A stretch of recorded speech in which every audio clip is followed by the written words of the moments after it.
Hi and welcome to Sam's Garage. We have got a hit list of things that we've got to get sorted with the car, but we've got new parts turning up, we've got reconditioned parts turning up. The car is starting to take shape, which is really, really cool. So we better start getting through this list. Let's get on with it. Okay, so while we've got the body off, I need to drill a few holes in the bottom of the chassis. Only small ones, and it's because later on in the build, we're going to be putting on some. So I've made something for it. So what we're going to do is we're going to drill these holes quickly now, and then we'll come back to it in a couple of episodes' time. So let's get it done. Right, so we have got 1, 2, 3, 4, 5, 6 rivets to drill out, and then we're going to go all the way through. They're only 6mm holes, but that means we can put the bolts in later on. At some point, I'm going to remember to bring my safety glasses. Whew.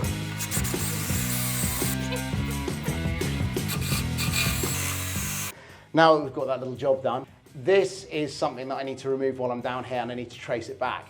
And embarrassingly, this is when I had neons under the car. I'd always wanted to go through a boy racer sort of phase. I never got the chance to do it, so this was it. So I'm gonna take these off. It goes behind the dash, so it won't be that hard to find where it goes to, and it's just another cable we don't need in here, but I kind of want to do it again at some point because it did look quite cool. Right, so my editor will be pleased to know I'm not wearing my necklace, so it's not jangling against my microphone. Right, header tank. So we said in one of the previous videos this was going to go in here, and what I needed to make was an aluminium piece. I folded it. I've got a little folder that goes in a bench vise in the other workshop. This is going to sit on there like that, and then we're going to drop that in here. So we're going to put these bolts in. That's our plate in place. It's bent at the wrong angle, but what we're going to do is now put the header tank in.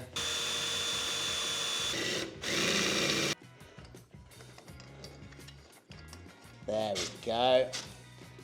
So that's our header tank in. So what we're going to do is we're going to take the tank back off again. Then we can take the aluminium back with us to the other workshop. Okay, don't want to drop that down. And that's that out. So that's our new bracket for holding a header tank in. Need to bend it back another 10-15 degrees just to bring it upright, and then tidy it up and paint it. The gate has turned up for the steering rack. This is a Mark II Escort steering rack. So you can imagine when we made this car at the beginning of the 21st century, 2002, 2003, even then an Escort II Mark II steering rack was quite old, but it was the right one at the time, and actually you can still get the gaiters, and I've found, just on the off chance I was looking, you can actually still get the racks as well. So we know that it's right on one side, but this bigger one isn't. This has got a 49mm diameter here. That one's wrong. We've ordered another one, but I can replace that on the car. So we're going to replace this one now, and then we're going to put the rack on, and then we'll do the other one later on. We're going to feed it through, get it sitting in like that. If you come in from the top, you can actually see that this is all starting to pull down. So here we've got our big gap, but that will actually pull all the way flat. So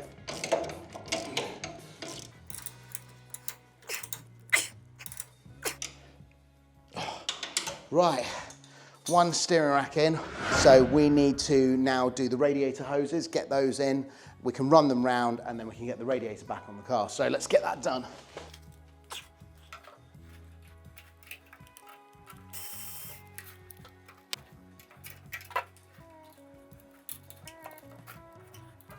Okay, so we've got one hose in, a little bit fiddly, but ready to do the other one now. Right, so radiator's back on, hoses are in. Now the cooling system's in. Yes, we've got to connect at the back, and we've got to do some other bits and pieces, but the front's really good. The steering rack's in. There is still a gaiter that needs to be replaced here, and we do need to check over the steering column, but I've got my list over there of things that I need to do. So let's move on to the next bit. So we have new pipe work coming through, all the way round and then down to the radiator here. Just going from this side so you can just see all the new pipe work. I've made sure that all of the Jubilee clips are moved around so there's not going to be anything rubbing against other silicone hoses. So that's all in. Radiator is back on and the steering rack is in place along with the universal joint going up there. So that's that done. We could actually put the battery back in, but we're not going to because there's a few other little jobs that I'd like to do, but it's looking pretty cool. Right, I've been around and checked the chassis, and one of the things that I wanted to do is just tidy this up. Now, the chassis hasn't got any weak points on it. All the bits of rust are surface rust, but they're not particularly pleasant to look at. Now, most of it won't actually ever be seen, but I want to tidy up. I want to stop the rust getting any worse. So I'm just gonna brush off the worst of the surface rust, and then we're gonna go around and hammerite it. Now, ideally, we would take the whole thing apart, take the chassis off, have it shot blasted, and then have it powder coated. Unfortunately, we don't have the time to do that. It's not super critical. It is just a fun toy. Maybe down the road, we'll do a complete rebuild back to scratch. But for now, just want it to look nice.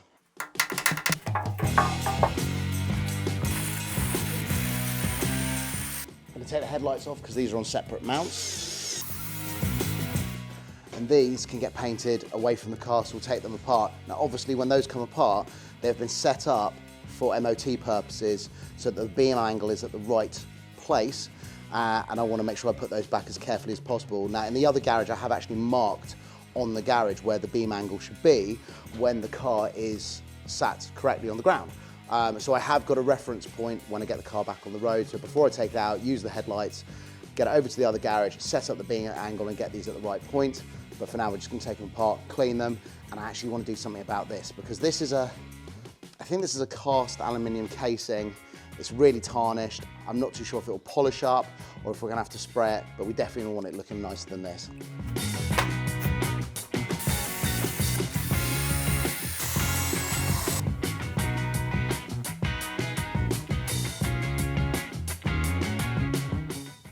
Right, so that's most of the chassis just sort of tarted up and bits and pieces. It's still drying, so it looks quite shiny still, but actually this is satin finish. So it's about as close as you can get out of a tin to the original satin finish of the chassis, and won't look too bad. As I said, no one's really going to see it, and ultimately, yes, at some point we will do a complete chassis rebuild, have the whole thing powder coated, and it'll look amazing then, and it'll look like a new car. There are bits and pieces that I can take off, and one of the things that we've got to move on to is taking off the suspension, because these shocks, they're fine, but the springs are horrible. They need powder coating. The shocks themselves need cleaning up and spraying, and you know, they're just a bit weathered from over the years. So we're going to move on to that next. Right, car's jacked up. We need to get in here, take these shocks off. So 19mm spanners, one either side for the top and for the same for the bottom. Take these plastic caps off and we can take those away. Obviously the steering rack's still not connected, so the wheels are opening back up. Yeah, we'll just get on with this and get these out. These mold grips have got a lot of abuse over the years, undeservedly so. When this shock comes out, there's not going to be anything holding it from where it is at the moment, so it is going to drop down. So I just want to make sure I'm careful about it. Again, it's not too heavy, undeservedly so, but still don't want to hurt myself.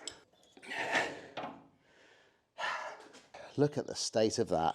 This whole car has spent its life, apart from the odd time I've been caught in the rain, it's spent its whole life in a garage. There was a couple of years where it lived on a drive, but it was under a decent cover. So this is, again, it's just all surface rust. The shock itself is fine, but the spring, I did an orange, mentioned this before, an orange and black scheme a few years ago, and I took these off, wire brushed them myself, and then painted them with just car spray paint. And they looked all right for a while, but these need to be done properly. So these are gonna go off and be shot blasted. Right, let's quickly do the other one. As I said, this is literally 2 bolts holding the suspension in. These are M12s, so they've got 19mm bolts on them, 19mm heads on the bolt and the nut. So they're big, but they're really easy to take off. Annoyingly, there's not enough space down here to use the end of the ratchet spanners, so you've got to do it the old way, but it's not too much of a pain.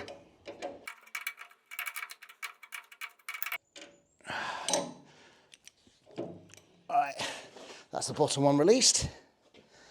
Let's do the top one.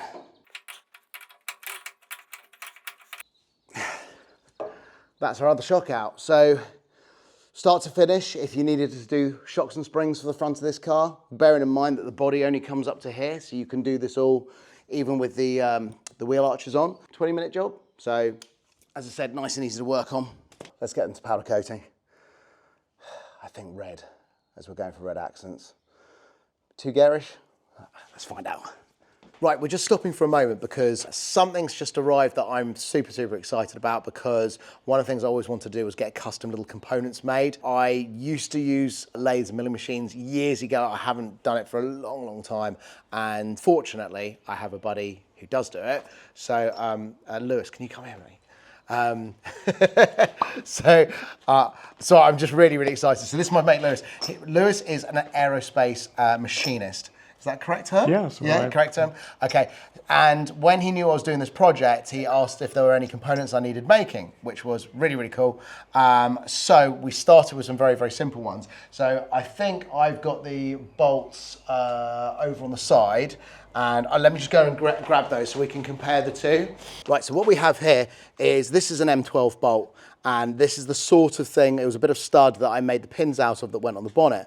And these are galvanized or zinc plated, and they are pretty rusty after a period of time. The car doesn't get a lot of wet weather, but they do go like this. They look pretty nasty. This is the first time ever that I've been working on cars that I've had anything made out of titanium.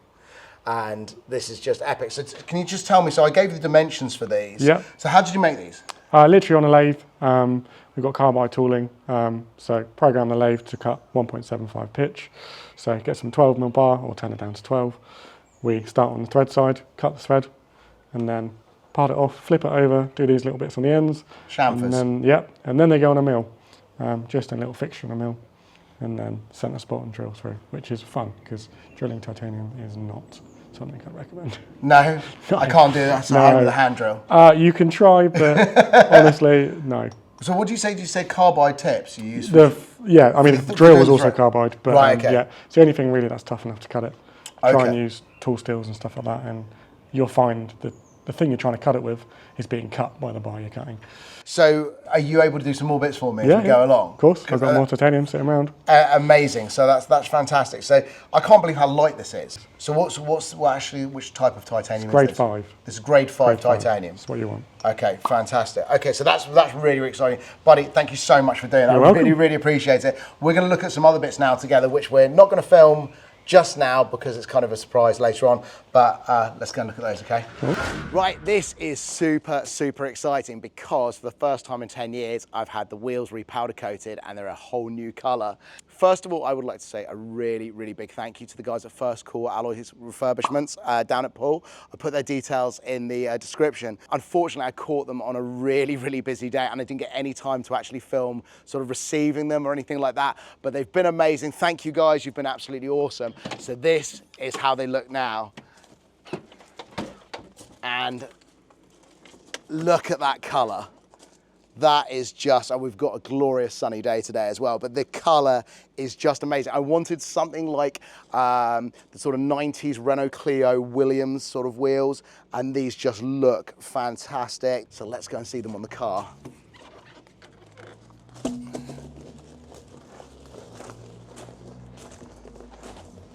We're not going to be able to see much because we haven't got the body on, see it against, but I just want to be able to stand back and look at one of these wheels on the car. Come and have a look. They just look so, so sick. Such a beautiful color, such a great contrast against black, and I am so over the moon. Let me know what you think on these, but I think it's going to look pretty good with the rest of the car. Right, so we have got the wheels back, the springs are with the powder coater so the suspension can go back on, the body's being sprayed at the moment. There's a few other little bits and pieces that we're having done to the car. It's been a really, really long build. It's been going on for like 6 weeks. So it's been a lot of late nights, but the next episode is the last one of the build. So I'm going to be so happy to see the whole thing come together and then be able to show you the finished car. To those of you out there that have already followed and liked and subscribed to the channel, we're so appreciative. You know, it's really early stages for us, but the feedback's been absolutely amazing. If you could like, subscribe, share the channel, it will just really, really help us out. But for now, I think I'm going to go to bed. So I'll see you in the next episode. Cheers. Bye.